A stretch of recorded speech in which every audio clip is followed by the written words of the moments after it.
bluegrass restoration project actually, this is something that we've thought about in the landscape program for 10 years or better. We've always wanted to start up a little prairie out here, but never really had the opportunity. And now, with global warming and everything else the way it is, you know, and the push to go green, this was a perfect opportunity to cut back on a lot of the mowing we've done so we can save on the greenhouse gas emissions from the mowers.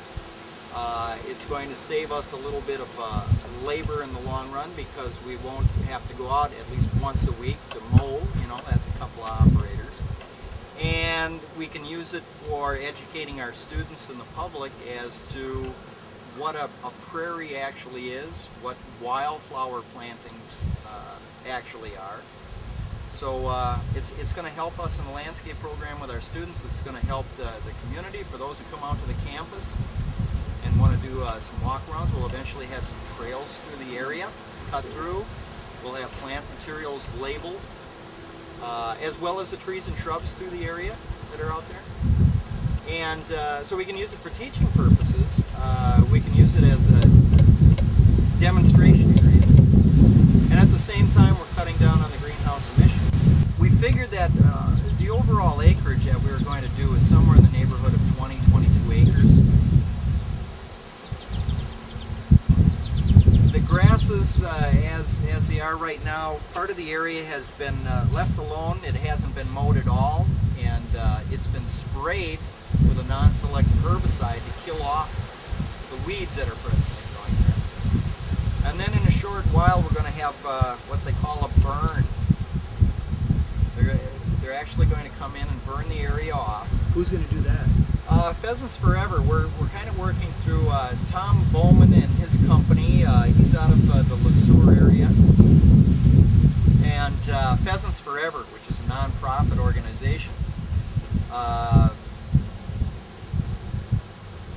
So they'll come in, they'll burn it off. We have to, of course, get a burn permit through the city here, and everything's got to be on the up and up.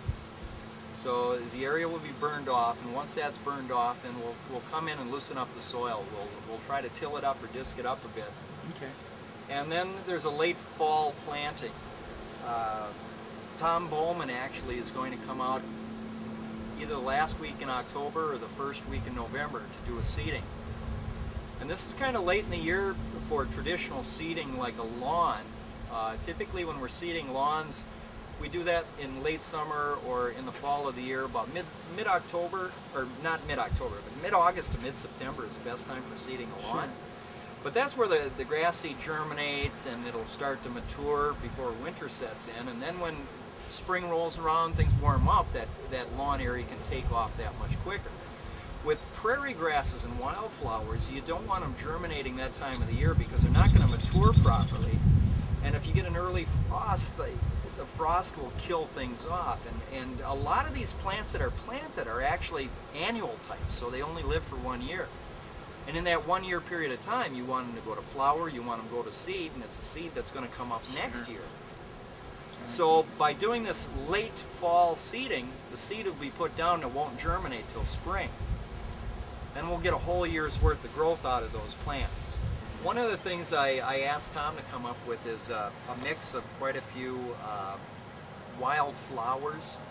So if we get more wildflowers in the mix, we'll get some splotches of color here and there at various times of the year, spring, summer, and fall. Sure.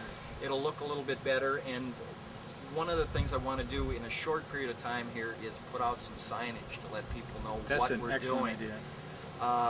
And Tom Bowman has got some signs through Pheasants Forever. We're going to be putting those up in. We've got some partnership with some outside sources for funding to help us with this, and we'll put up some of the sponsors' name as well on the signage.